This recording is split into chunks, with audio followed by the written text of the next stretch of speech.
بسم الله الرحمن الرحيم الحمد لله والصلاة والسلام على رسول الله وعلى آله وأصحابه من والاه أما بعد. البحث الرابع في القياس. So we are on the final discussion from the four usul. The first was Kitabullah, then Sunnah, then Ijma, and now we are on Qiyas. تعريف القياس. What is the definition of Qiyas? In very simple terms, if we have a certain ruling, a certain issue, okay, and we understand the reasoning, the illah, the cause and the reason for that ruling. And then we have other issues for which we have no ruling in Nas. So there is a separate issue where Kitab, Sunnat and Ijma' did not give us any clear ruling. But the same reasoning and the same cause is found, then the same hukam can be applied there. This is qiyas. Okay? For example, khamr, wine. Quran tells us that is haram. رِجْسٌ مِّنْ عَمَلِ الشَّيْطَانِ فَاجْتَنِبُوهُ. It's haram. We know that. So khamr is mansus alayh. That is the asl. We have many things which are ghair mansus alayh, like nabidh, or like drugs, other intoxicants. There's no hukam for them in the Quran or Sunnah. However, when you look at khamr, what's the reason for it being haram? The illah is intoxication. That they intoxicate mind, they cloud one's judgment, okay, and they cause fights and arguments. They cause a person to be distracted from salah and dhikrullah, as mentioned in the Quran, or indicated to. So therefore, anything which intoxicates should be haram. This is qiyas. Okay, we have khamar mansus alayh, nabidh ghair mansus alayh, and the illah is takhmir al-aql, intoxication. So wherever takhmir al-aql is found, then the hukam of hurmat is also found. So in nabidh, if takhmir al-aql is found, then the hukam of hurma will also be found. This is the summary and the gist of what qiyas is. So it's not pure logic, it's a specific type of logic known as analogy. القياس في اللغة التقدير. Literally, qiyas means to measure. يقال قس النعل بالنعل. It is said that measure the slipper or the sandal with the sandal. Okay, you can say the sole with the sole, S-O-L-E. So in those days, when you would go to the shop to buy sandals, you just buy the sole, and then you would tie this lace yourself and make it into a slipper or a sandal. So, of course, you want both sandals to be the same size. So if you've got one which is the correct size, you'll get the new one, you'll put it with the old one, and then you'll cut it to size, cut it to measure. So we know the old one is the correct size, right? I'm a size 9. I know that my old shoe is size 9. The new one could be size 12, size 13, size 14, we don't know. So what do? We put it with the old one, we make a line, we draw a line on it, and we cut it. So now they're both the same. So this is the meaning of measuring the shoe with the shoe, or the sandal with the sandal. أي قدره به, i.e. measure it accordingly. وجعله نظير الآخر, and make it the same as the other. So that's what we do in qiyas. We know the hukam of khamr. We don't know the hukam of nabith. So we apply the hukam of khamr to nabith because the illah is found. Okay. واصطلاحا هو تقدير الفرع بالأصل في الحكم والعلة. In the terminology of fuqaha, qiyas means to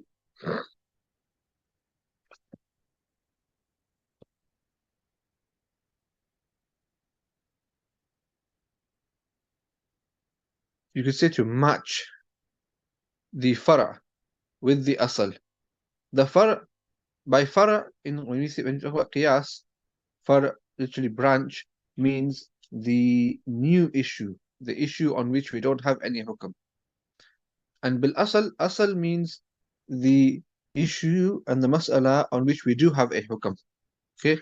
In other words, far' is the maqis, where we're doing qiyas to. And asal is the maqis alayh, on which we are doing qiyas.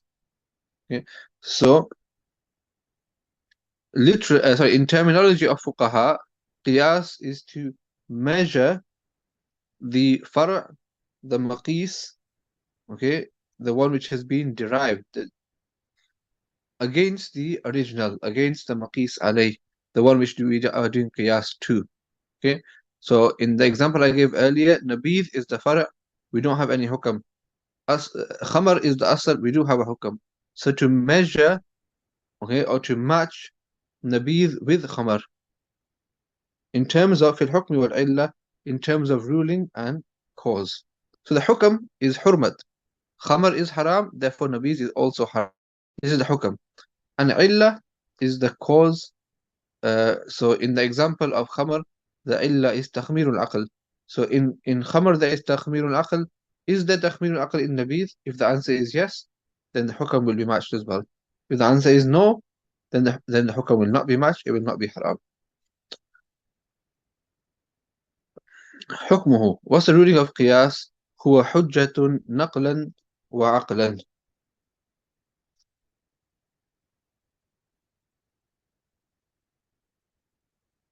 That it is a hujjah, it is a dalil and a proof. And this, the fact that is hujjah, is established through naql and aql. If we go into more detailed books of Usool, then it explains that there is some ikhtilaf here. Some people said only aqlan, and like Mu'tazila or whatever, but we don't need to go into that detail here. What it means is through naql, right, through Quran and Hadith, we find the qiyas is a hujjah. In the Quran, فَاعْتَبِرُوا يَا أُولِي الْأَبْصَارِ, and in the Hadith, we have the Hadith of Mu'az, which is famous. بِمَا تَقْضِي يَا مُعَاذ, and then أَجْتَهِدُ بِرَأْيِي, and also the Hadith of the lady from the Qabila of Khath'am who came and asked, can I do Hajj on behalf of my father? And Rasulullah said, if your father had a loan, would you pay it? She said, yes. She said, well, he said, فَدَيْنُ اللَّهِ أَحَقُّ أَن يُقْضَى. So Rasulullah applied qiyas and showed us how to apply qiyas there.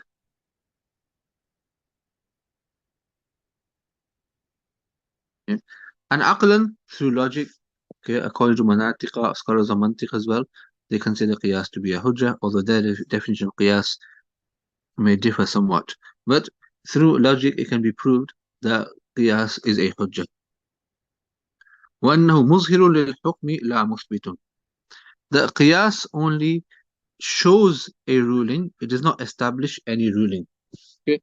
For example, when we say that nabidh and other types of intoxicants are haram due to qiyas, it doesn't mean that qiyas made them haram. They were already haram.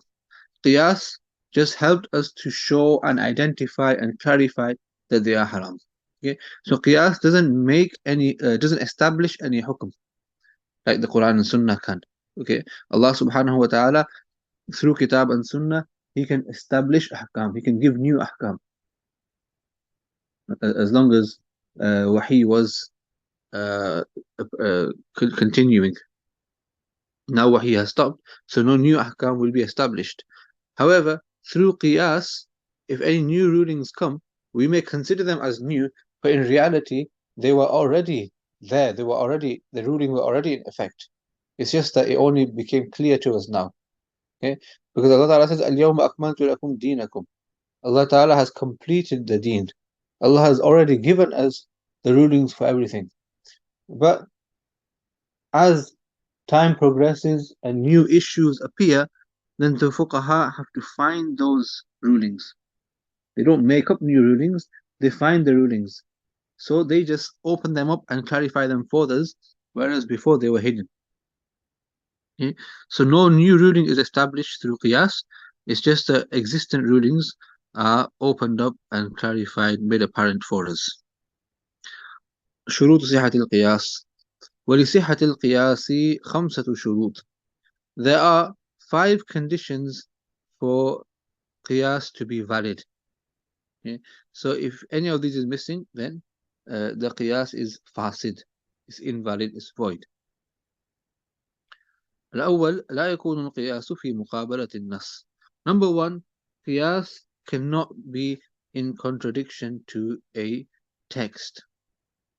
Okay, if something is explicit in Quran or Sunnah, then we can't use qiyas to go against that. Okay? So it's very important. If you have nas, so the hierarchy is the order that we mentioned. Kitabullah, then Sunnah, then Ijma'. Only if you can't find something in these 3, then we turn to qiyas. Okay, if we have Quran or Sunnah or Ijma', we won't look at qiyas. We only turn to qiyas when we don't have the above 3. كقوله قذف المحصنة في الصلاة لا ينتقض به الوضوء فكيف ينقض بالقهقه. Somebody can object that in the Hanafi madhab, if somebody laughs loud in salah, then the wuzu breaks. Okay, because this is a sin. So they say that there are many sins which are far more severe than laughing loud. For example, qadful muhsana. This was an objection that was made to one of the imams. That's why it's mentioned as a example here. That if somebody accuses an innocent person of zina, this is a major sin. Such a major sin that Sharia has stipulated a had for it of 80 lashes. So it's qadful muhsana is definitely a greater sin than qahqaha, laughing loud. Therefore, wudu should break from qadful muhsana too. That's what qiyas tells us, that if a sin breaks wudu, a sin in salah breaks wudu, and qahqaha in salah is a sin, therefore it breaks wudu, then qadful muhsana should also break wudu. And if qadful muhsana doesn't break wudu, there's ijma' that qadful muhsana does not break wudu, then qahqaha should not break wudu as well. Okay, this is the qiyas. So, somebody could say that accusing a chaste woman in salah does not break wudu, or wudu does not break by it. Then why does it break with qahqaha? وهي دونه في الإثم, whilst قهقه is less than قذف المحصنة in sin. قلنا, we will say, so our answer to this, هذا قياس في مقابلة النص, that this is qiyas in contradiction or against nas. Okay? This is qiyas against nas. Why? وهو حديث الأعرابي الذي في عينه سوء, that is the hadith of the Bedouin who had some impairment or deficiency in his vision. Okay? The hadith is that a Bedouin who couldn't see properly came into the masjid, and there was a ditch, so he tripped and he fell into the hole, into the ditch. So some of the Sahaba, the young Sahaba, laughed at this. So when Salah was completed, Rasulullah ﷺ said, whoever laughs should go back, do wudu, and perform Salah again. So for you to say that because qadful muhsana does not break wudu, then laughing loud also should not break wudu, this is qiyas. However, because this qiyas goes against this hadith, therefore the qiyas is fasid, is void and invalid. Okay, so qiyas cannot go against nas. Number 2, ثانيا لا يتغير به حكم من أحكام النص, that by qiyas a ruling established from nas should not change. Okay, so something which has been established by nas, no change should come to it. So no takhsis, no ta'wil, no difference, no changes should come to it. كقوله النية الوضوء كما في التيمم, like somebody could say the intention should be shart in wudu just like in tayammum. Okay, Shafi'iyya say that intention is a shart in wudu. If you don't, so if you just wash yourself, like you wake up in the morning, you jump in the shower, you wash yourself, and you got out, your wudu is not done.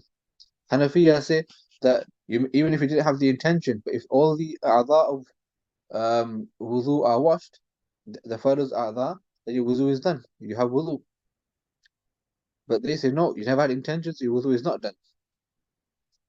So if somebody does qiyas on tayammum, they say that look, in tayammum we both agree, Shafi'iyya and Hanafiya agree that in tayammum niyat is necessary.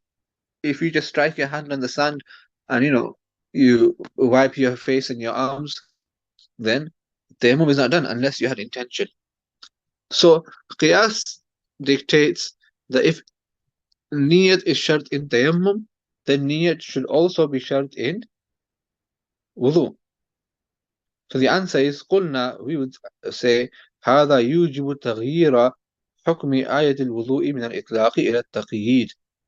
This necessitates changing the ruling of the ayat of wudu from mutlaq to muqayyad, from unrestricted to being restricted. We've mentioned earlier, right at the beginning, mutlaq and muqayyad. Mutlaq means something which is general, which is not restricted by certain conditions or descriptions, and muqayyad, something which is bound and restricted by certain conditions. So if you make a mutlaq into muqayyad, then that is a change. That is a type of change. Okay, and you can't use qiyas to change a mutlaq of kitabullah, because kitabullah is qat'i and qiyas is zanni. So you can't use qiyas to make a mutlaq into muqayyad. In other words, if something in the Quran is mentioned without certain conditions, you can't use qiyas to add conditions to it. Because if the Quran mentioned it general, then we can't make it specific. Okay? This would be a form of taghyir and change, and this is not allowed. So this qiyas is fasid. The qiyas is fasid. Number 3, لا يكون حكم الأصل مما لا يقال معناه. Sometimes the maqis alayh, the asal, what we are doing qiyas onto, itself is contradicts qiyas. So you can't do further qiyas on there.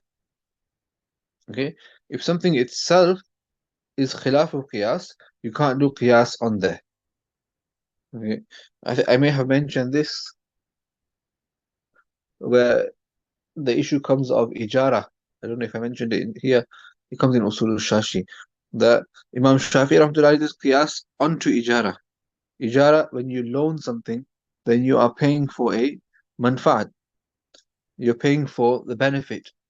For example, if I hire a car, I'm paying for use of the car.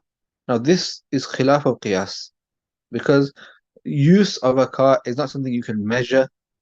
Okay, it's not tangible. Everybody uses it differently. Therefore, it shouldn't be allowed. But Sharia has allowed it due to necessity, and there's ijma' that it's allowed. However, we can't do further qiyas on that. Imam Shafi does qiyas on that in the mas'ala of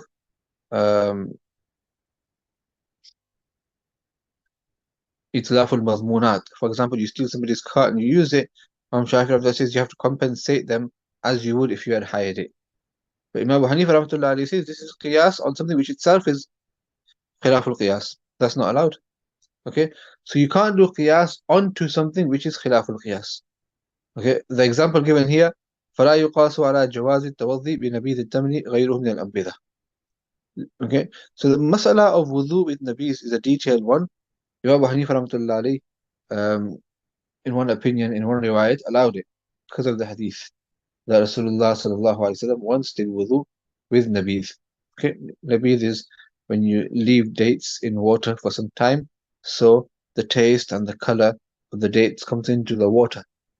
Here, the sweetness of the date and the color of the dates comes into the water. That is now nabith. So it's no longer ma mutlaq. It's no longer water. It's changed now to nabith. However, because the riwayat says, the narration says that Rasulullah made wudu with it, so Imam Abu Hanifa rahmatullah's opinion at one time was that you can do wudu with nabith.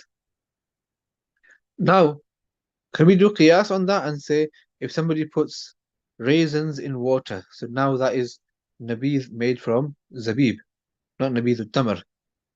Or if somebody puts some other type of fruit or some kind of thing in water, and the taste and the sweetness, the color, sometimes even the smell comes into that water.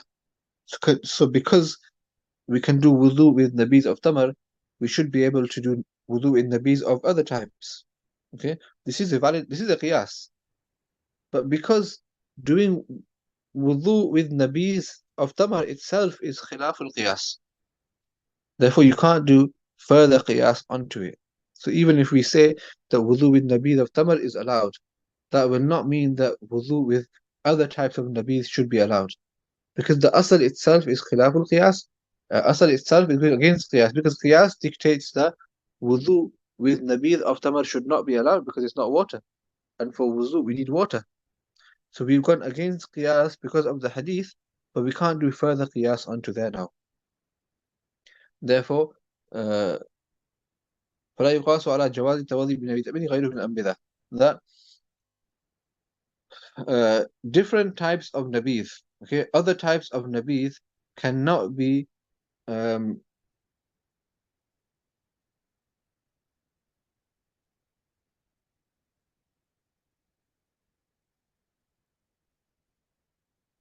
so we cannot do qiyas of different types of nabidh upon the permissibility of doing wudu with the nabidh of dates. Okay? We cannot do qiyas, or qiyas cannot be done of other types of nabidh upon permissibility of doing wudu with nabidh of tamr. لأن الحكم في الأصل لم يعقل معناه. Because the hukam, the ruling in the original issue, meaning the asal is جواز التوضي بنبيذ التمر. In the original issue of permissibility of wudu with nabidh التمر, the hukam itself in the asal was غير معقول المعنى, was such that its meaning was not in accordance with qiyas. فاستحال تعديته إلى الفرع, therefore it is not possible to carry it further to the fara'. By fara' it means غيره من الأنبذة, other types of nabidh. Number 4. رابعا يكون القياس لإثبات حكم شرعي لا لمعنى لغوي. The qiyas must be to establish a ruling of Sharia, not a linguistic ruling. Okay, that you can't do qiyas in lugha.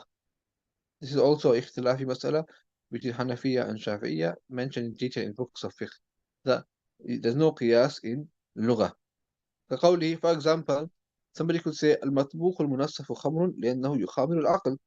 The مطبوخ المنصف, the grape juice which is boiled until half of it burns away. Okay, if you in Kitab al-Ashriba, in the books of Hadith and Fiqh, there's detail of the different types of drinks which can be intoxicant. So tila and muthallath and munassaf. So matbukh al-munassaf is khamr.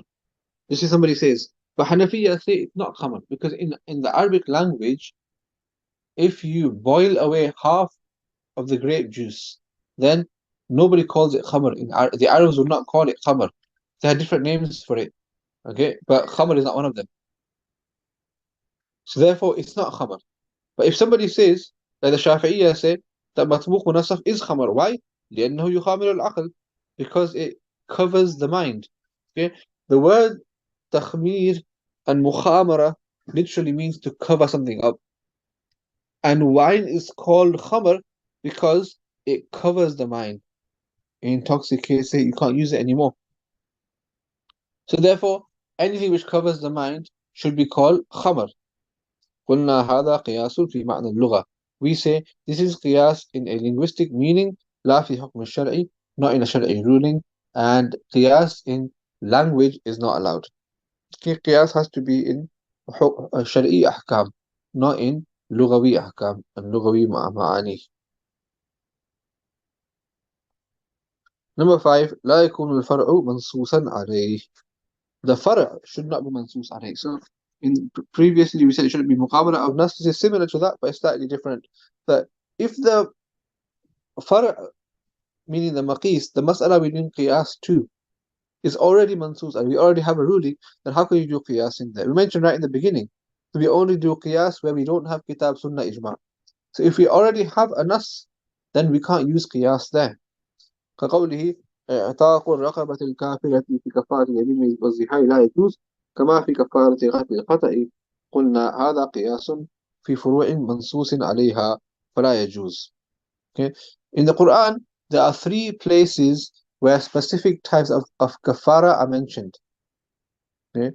One is kafaratul qatl, where Allah Ta'ala says, وَمَنْ قَتَلَ مُؤْمِنًا خَطَأً فَتَحْرِيرُ رَقَبَةٍ مُؤْمِنَةٍ وَدِيَةٌ مُسَلَّمَةٌ إِلَى أَهْلِهَا. Another one is kafaratul zihar, وَالَّذِينَ يُظَاهِرُونَ مِنْ نِسَائِهِمْ ثُمَّ يَعُودُونَ لِمَا قَالُوا فَتَحْرِيرُ رَقَبَةٍ مِنْ قَبْلِ أَنْ يَتَمَاسَّا. And the third one is kafaratul yamin. لا يؤاخذكم الله باللغو في أيمانكم ولكن يؤاخذكم بما عقدتم الأيمان فكفارته إطعام 10 مساكين من أوسط.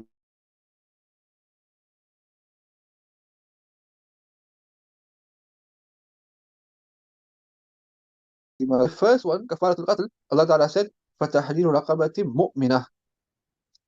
That the kafara and expiation for the sin is that a believing slave, a Muslim slave, must be freed. Okay, but when it comes to zihar, there's no mention of believing. It's just fatahariru raqabah. And also in yameen, it's just fatahariru raqabah. There's no mention of mu'minah there.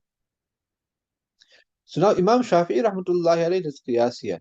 He says that in kafaratul qatl, if it has to be a Muslim slave, then in kafaratul zihar and kafaratul yameen, it should also be a Muslim slave. However, Imam Abu Hanifa rahmatullahi alayhi says that it's not permissible to do qiyas here because the maqis alayh, okay, the maqis alayh is kafaratul qatl, sorry. The maqis or the far' here is kafaratul zihar, kafaratul yamin. They themselves are mansus. Okay, and Allah Ta'ala mentioned them as mutlaq, so we can't use qiyas to make them muqayyad. Okay, Allah only said for zihar fatahri raqabah min qabli an yatamassa, no mention of mu'minah. In yamin فمن لم يجد sorry فتحرير رقبة, then فمن لم يجد فصيام 3 أيام. There's no mention of mu'minah there. Therefore, if a person kills somebody accidentally, then the kafara is freeing a free slave. But if somebody did zihar from his wife, the definition of zihar is in the books of fiqh. Somebody did zihar, or if somebody took an oath and broke it, then they can free any slave. It doesn't have to be a Muslim slave. They can free a non-Muslim slave as well. Imam Shafi rahmatullahi said in all 3 cases, the slave must be a Muslim. So Imam Shafi rahmatullahi has used qiyas. We say that you can't use qiyas here because the issue that you need qiyas of is mansus alayh, is mutlaq, and is mentioned there, so you can't make it muqayyad. So, for example, they're saying that freeing of a non-Muslim slave in kafara yamin and zihar is not permissible, just as in the kafara of accidental accidental killing or manslaughter. We say this is qiyas fi furu'in mansusin alayha. This is qiyas in such issues which have already been mentioned in the text. Therefore, it is not permissible. Then ruknul qiyas. What's the pillar of qiyas? What are the fundamentals of قياس؟ وركن القياس هو العلة أي الوصف الذي يناط به الحكم الشرعي. يوجد الحكم بوجوده وينعدم بانعدامه كوصف السكر في الخمر. The pillar of qiyas is the illah, the cause, the reasoning. Okay, so the illah is defined here i.e.,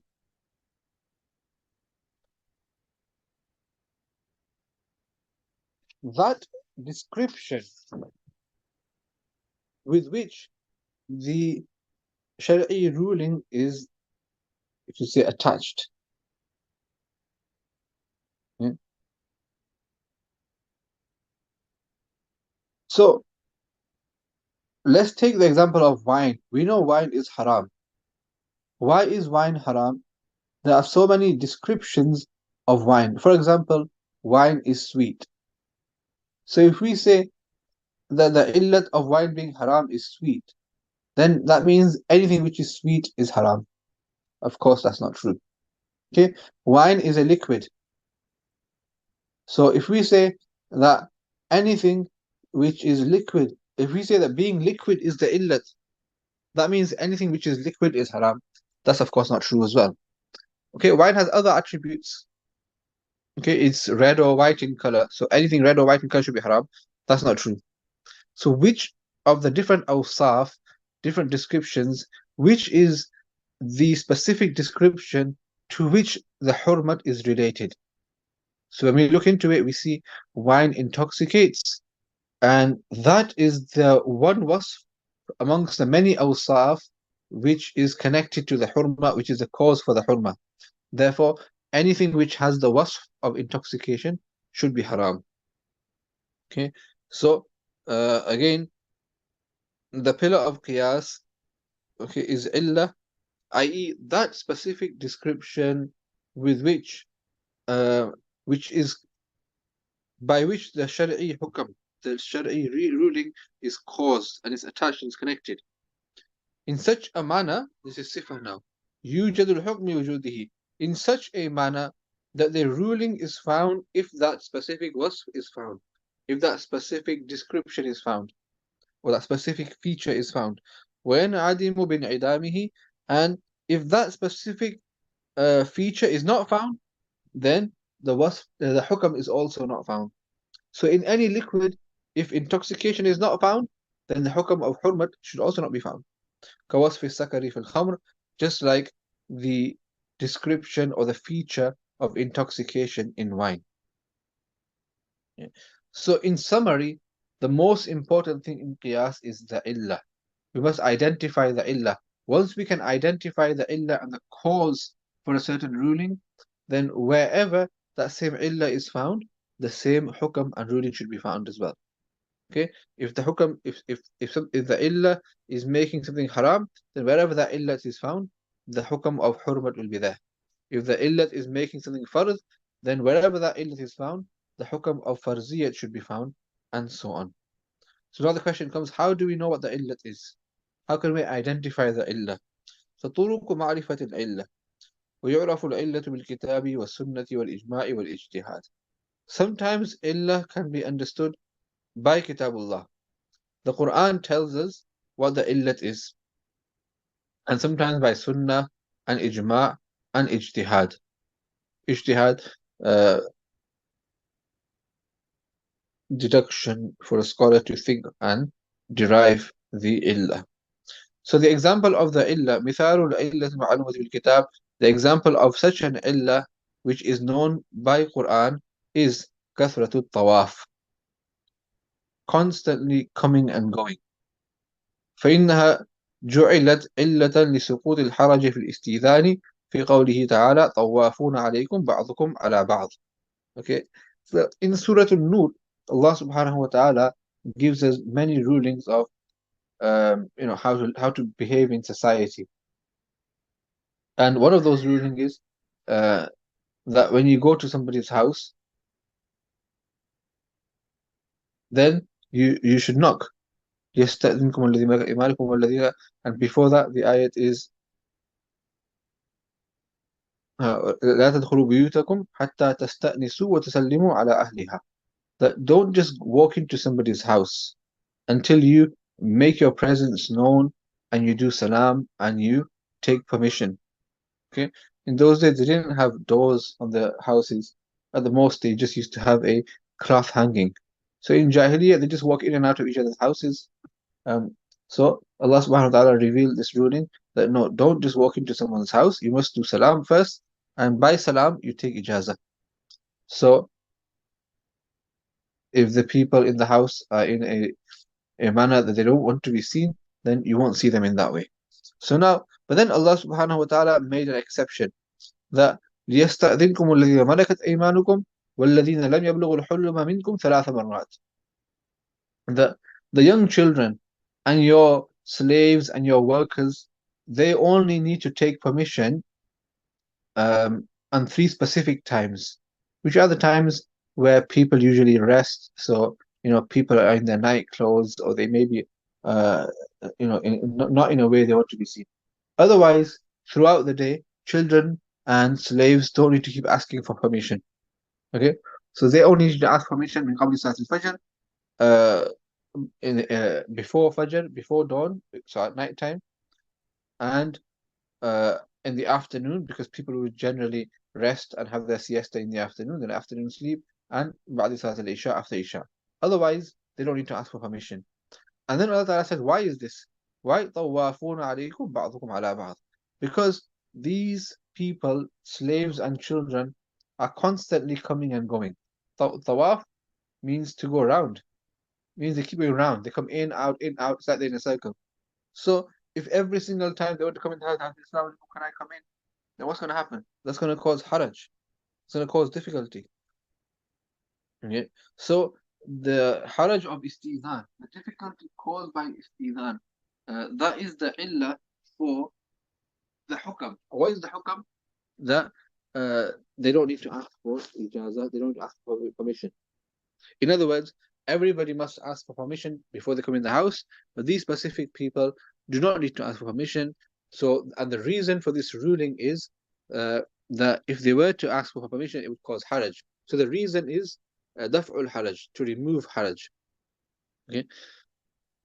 So over here we have a hukam in the Quran, and the illat is also mentioned in the Quran. So wherever this illat is found, now we can apply it elsewhere. Okay, the second example, والتيسير فإنه جعل علة الإفطار المريض والمسافر في قوله تعالى يريد الله بكم اليسر ولا يريد بكم العسر. Again, Allah Ta'ala says كتب عليكم الصيام كما كتب على الذين من قبلكم, that fasting is farz. But then Allah says فمن كان منكم مريضا أو على سفر فعدة من أيام أخر. If somebody is ill or they are traveling, then they can fast on other days. So the hukam is that Marid and Musafir don't have to fast on those days. And what's the reason? Allah Ta'ala Himself mentioned the reason, يُرِيدُ اللَّهُ بِكُمُ الْيُسْرَ وَلَا يُرِيدُ بِكُمُ الْعُسْرَ.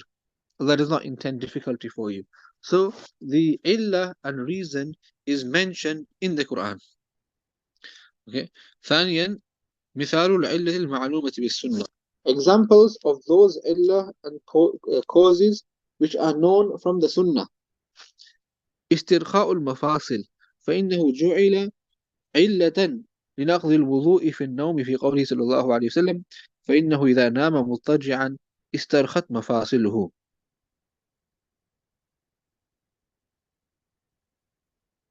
Okay. In the hadith, Rasulullah صلى الله عليه وسلم said, I don't remember the exact wording, but I'll quote it as far as I remember, that ليس الوضوء على من نام قائما أو راكعا أو قاعدا أو ساجدا. He says that. Sorry. إنما الوضوء على من نام مضطجعا فإنه إذا نام مضطجعا استرخت مفاصله.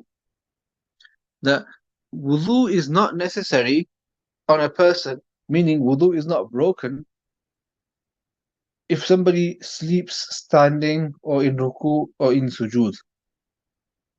Okay? Ruku is only necessary on that person who sleeps lying down. Because if a person sleeps lying down, istarkhat mafasiluhu, then his joints become loose, or his parts of his body become relaxed. Okay? His body becomes relaxed. So the hadith explains to us that when a person lies down, then his body is relaxed. There's a chance of passing of wind without him knowing because he's asleep. So therefore, because of this chance, if a person sleeps lying down, then he must consider the wuzu to be broken, and he must do wuzu again.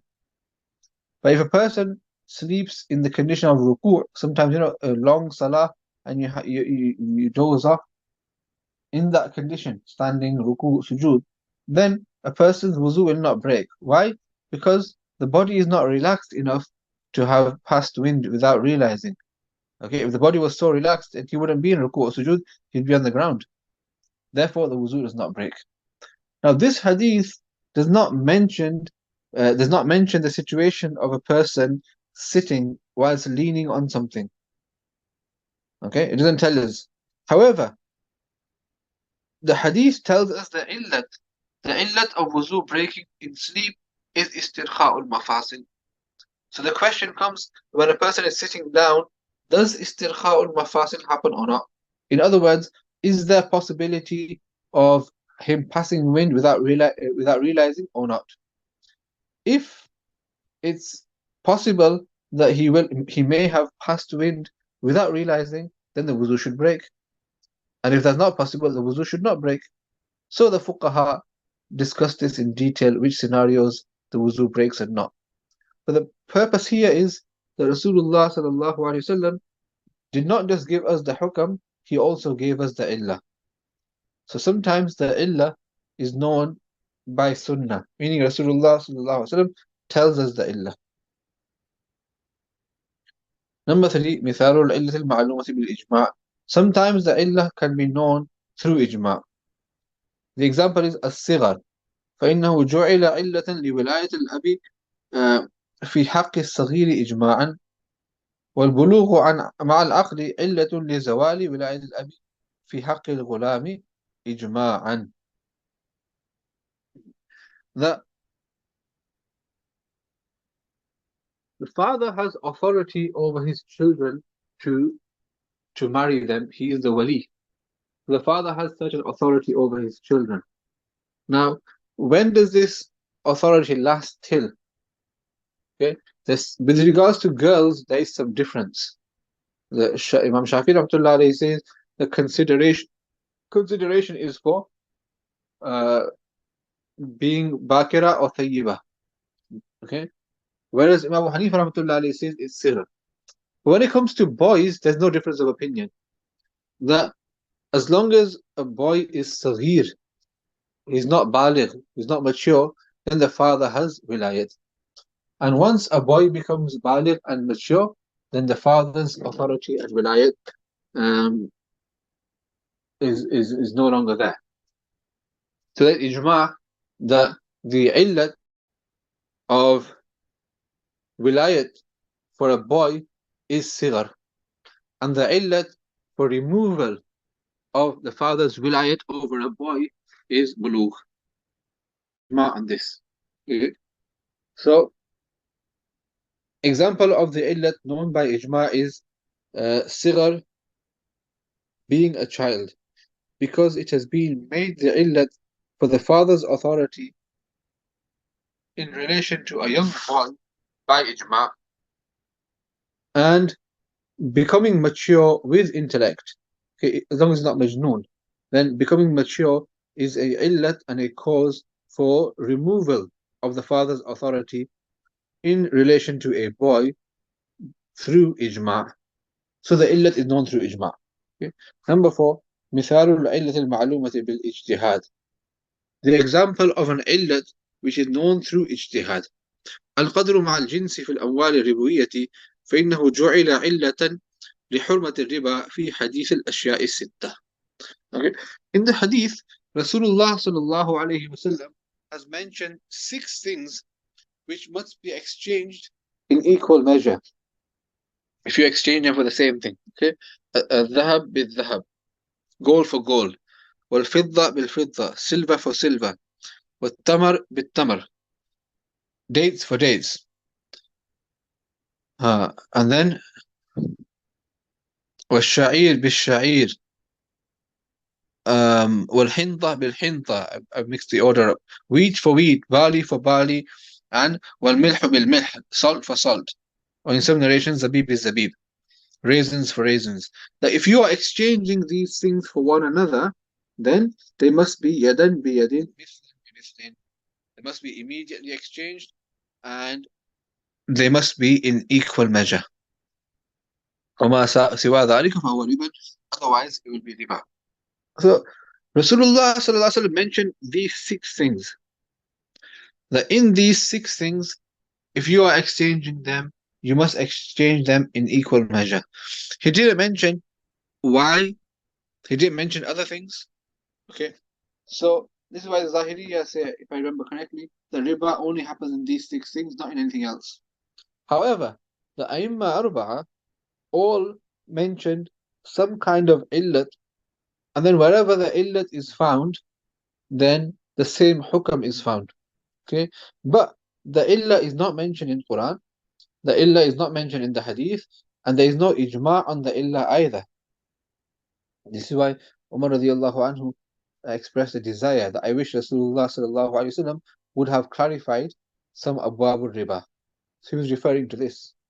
Okay, this is called riba al-fadl. With riba nasi'ah, when you loan somebody an interest on there, there's no ikhtilaf in there. Okay, but over here there is ikhtilaf because it wasn't clarified, it wasn't clear. And Hazrat Umar then said, I wish Rasulullah would have clarified this. However, Rasulullah left it for the mujtahideen. And there's hikmat in there as well. Even when the mujtahideen differ, there's hikmat in there, there's wisdom in there. So, what is the illah? So Imam Hanifa rahmatullahi alayhi says that the illah is qadr ma'al jins. That gold and silver are sold by weight. And the remaining items, wheat, barley, dates, etc., they are sold by volume. So anything which is sold by weight or volume, if you are exchanging for one another, then it must be in equal measure. Okay. Imam Shafi rahmatullah they say that gold and silver are thaman, and the remaining things are food stuff. Okay.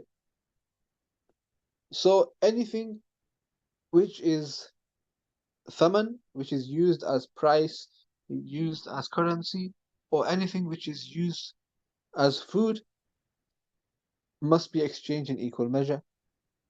So the illat, according to his ijtihad, is thamaniyat and ta'miyat. According to Imam Sab, the illat is qadar ma'al jins. Imam Malik rahmatullah alayhi said qut wa dikhar. Thamaniyat or qut wa dikhar. The gold and silver are thaman. And the other things are things which are food stuff which can be stored for a long time. Therefore, in vegetables and fruit, there won't be riba. But in things which can be stored, there is riba. And Imam Ahmad, if I remember correctly, is similar to Hanafiya. Allahu A'lam. So we have the ruling for these 6 things. But what's the illat? It's not mentioned in Quran, Sunnah, or Ijma'. So Imam Hanifa rahmatullah ijtihad, he came to one conclusion. There is qadr ma'al jins. Okay, wasn't okay ma'al jins. Imam Shafi rahmatullah ijtihad, he came to a different conclusion. There is samaniyat or ta'miyat. Imam Malik rahmatullah ijtihad, he came to a different conclusion. There is thamaniyat or qut al-dikhar. So each of the imams did ijtihad and looked at all the awsaf and chose one specific wasf to be the illat. This is the illat known by ijtihad. So just to translate that, the example of the illat known by ijtihad is qadr, measure with jins, in those types of commodities in which there is riba. So indeed it has been made an illat, this is according to Hanafiya, it has been made an illat for the prohibition of riba in the hadith of the 6 things. And you can see the hadith here, Imam Muslim in his Sahih, الذهب بالذهب والفضة والفضة والبر بالبر والشعير بالشعير والتمر بالتمر والملح بالملح مثلا بمثل سواء بسواء يدا بيد فإذا اختلفت هذه الأصناف فبيعوا كيف شئتم إن كان يدا بيد. If they're not the same things, if you're not exchanging one thing for another of the same type, then it can be however you want. ولا بد للعلة من أمرين.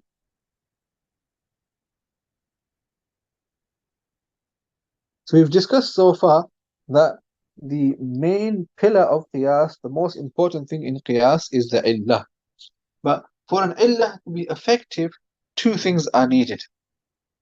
Okay, for an illah to be effective in qiyas, there are two things. Number one is as-salahiyya. As-salahiyya, it must be appropriate, ay mula'amatuha. That it must be appropriate, it must be relevant, okay, it must be munasib and common. It must have some commonality with the issue at hand.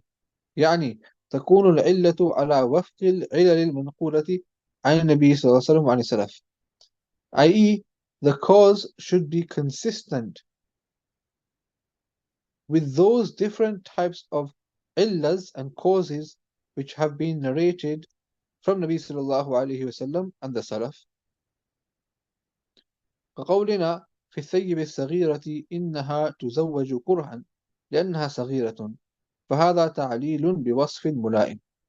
Like we say in relation to a صغيرة, a young girl, that she can be married against her will by her father or her wali because she is صغيرة.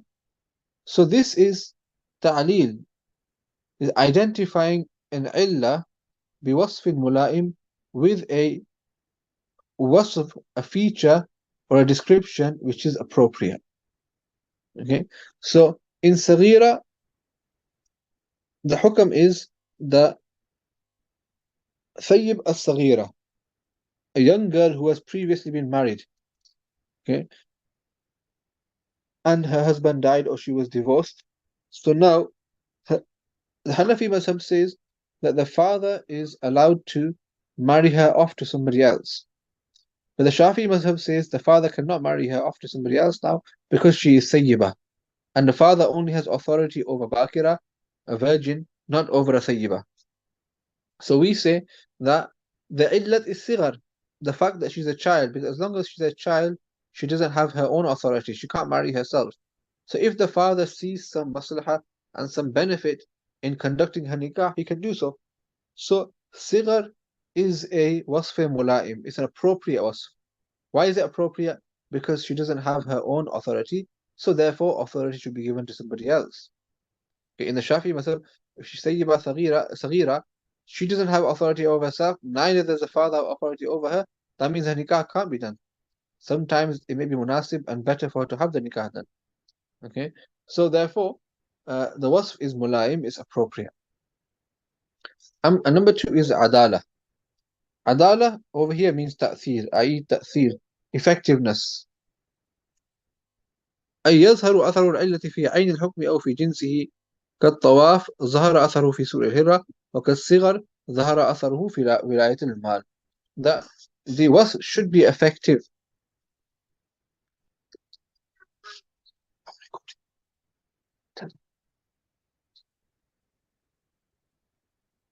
That it should be effective, i.e. the effect of the illah should be apparent in the actual hukam or its jins. Yeah, sometimes the illah affects in the ayn or the naw, and sometimes in the jins. Okay, this is detailed in Usool al-Shashi. Musannif hasn't mentioned it in detail, so I won't go into detail as well. But simple way I used to explain it is, if it's the same no, and if it's the ayn hukam, that means the muzaf muzafiri are both the same. For example, كالطواف ظهر أثره في سؤر الهرة وكالصغر ظهر أثره في ولاية المال.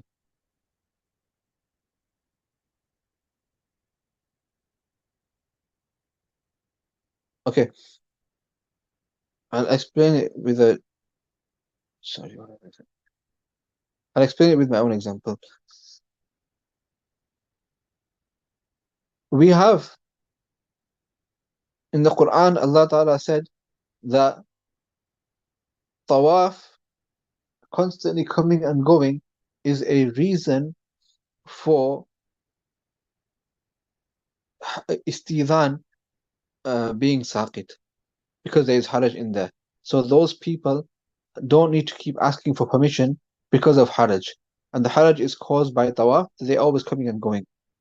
As a result of this, Rasulullah sallallahu alaihi wasallam also gave a ruling that if a cat drinks from water, then that water will not become impure. And Nabi sallallahu alaihi wasallam said, لأنهن من الطوافين عليكم والطوافات, because the cat comes and goes. So if we say that every time a cat drinks some water, you must throw that water away, this will cause haraj. So you can see here that Rasulullah sallallahu alaihi wasallam did qiyas of harajul uh, harajul ma on harajul istizan. Now this is qiyas in the illat is muttahid fil jins, not fil naw'. In other words, it's muttahid in a certain way, not in certain aspect, and not in certain aspect. Because over there, the haraj was of asking permission, and over here, the haraj is of, you know, throwing away the water. So, and then the fuqaha made a further qiyas on this. The fuqaha made a further qiyas on this by saying that just as if a cat drinks from the water, then if a lizard or a mouse or some other small animal drinks from the water, it should not be impure, and you don't have to throw the water away.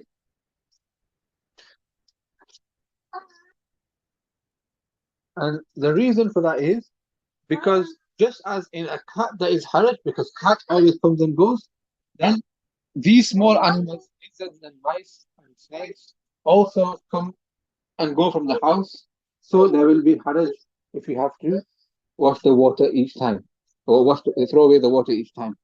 So over here, the ittihad is in the naw', because they are exactly the same. Okay, the muzaf alayh are the same.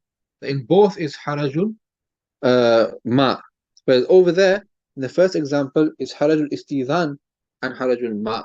So it is muttahid fil jins, not fil naw'. But Musannif has only indicated towards it, so we won't go into detail. So like the tawaf, its effect is visible in the leftover water of a cat. وكالصغر, and like being a child, ظهر أثره في ولاية المال, that its effect is apparent in ولاية المال. Over here, Musannif rahmatullahi alayhi is also indicating to another issue, which is that we have difference of opinion with Imam Shafi'i rahmatullahi alayhi in ولاية النفس or ولاية النكاح, that a young boy has the father has authority over a young boy as long as he's saghir, because he can't marry himself, the father can marry him. Therefore, the father should have wilayat over a girl as long as she's saghira. As long as she's not baligha, he can marry her off. And once she is baligha, he can't. This is the ikhtilafi mas'ala. Another mas'ala is wilayatul mal. Wilayatul mal means that the father has authority over his children's wealth. Okay, he's allowed to invest and use their wealth bil ma'ruf in an appropriate manner, as mentioned in the Quran, as long as they are saghir and saghira. Once they are baligh, then they have authority over their own wealth. The father or the wali has no authority over their wealth. So we say, look, if the father has wilayat over the mal, as long as they are children, and once they are old, he doesn't have wilayat. Then similarly, the father should have wilayat over their nafs and over their marriage, as long as they are saghir or saghira, and once they are baligh or baligha, then they have their own wilayat. So we do qiyas of wilayatul inkah upon wilayatul mal, even though that they are muttahid fil jins, not fil naw', because one is wilayatul inkah, one is wilayatul mal. They're both common in terms of authority, but it's authority over a different thing. But still, we can do this type of qiyas because there is ta'thir, the illat is effective.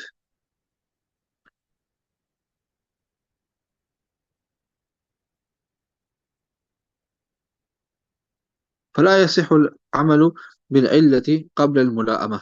This issue is a bit more detailed in Usool al-Shashi, so inshallah we can study it better there.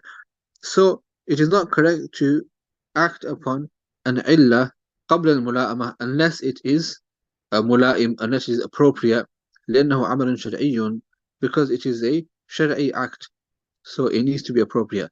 وإذا ثبت الملائمة لم يجب العمل به إلا بعد العدالة. Once the appropriateness of the illah is established, then it will not be necessary to act upon it except after adala, meaning that the wasf is not just appropriate but it's also effective. لأنه يحتمل الرد مع قيام الملائمة, because it has the potential to be refuted even with it being appropriate.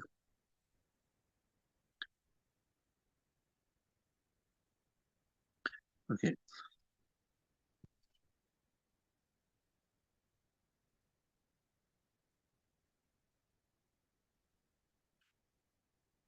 Sorry, I made a slight mistake.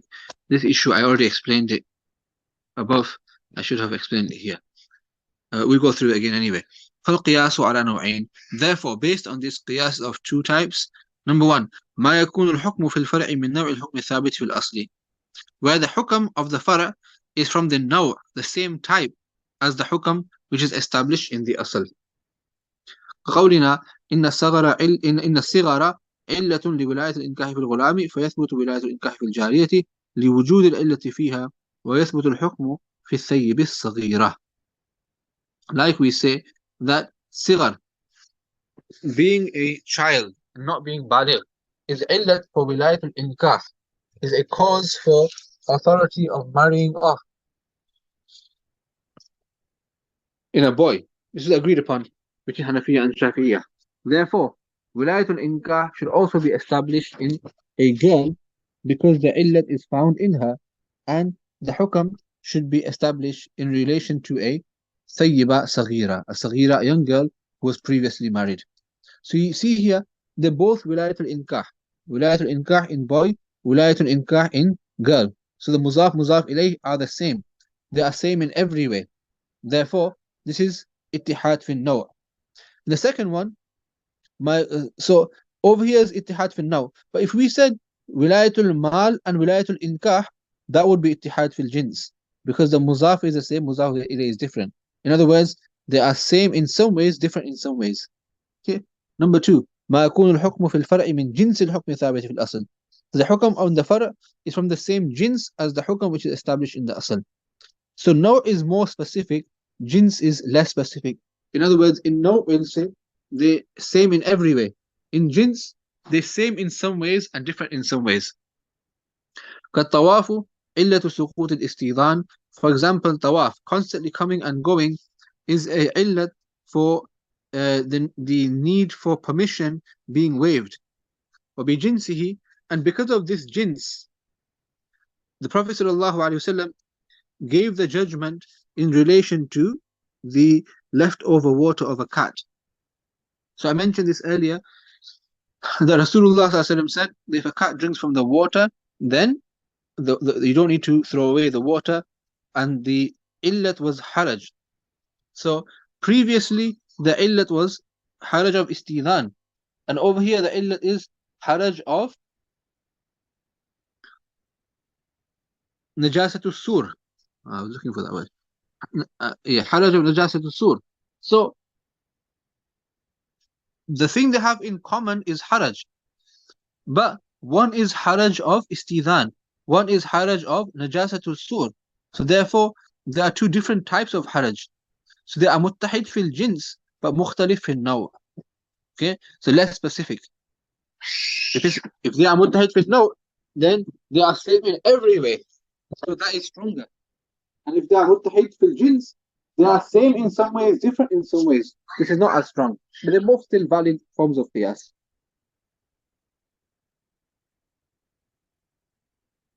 Okay, so because of with this, so the link between harajul istidhan in relation to slaves and haraju as-su'r al-hirra is muttahid fil jins, because it's same in some ways, but it's not muttahid fil naw', but it's different in some ways. Whereas if you take the example of the su'ur of mouse and snake and scorpion, then that would be muttahid fi naw, because in both cases is harajus najasat su'ur. Moving on. Okay, we've gone over the hour mark, so inshallah, we'll continue with this in the next lesson, which I hopefully tomorrow, inshallah. وآخر دعوانا الحمد لله رب العالمين صلى الله على سيدنا محمد وعلى آله وأصحابه أجمعين.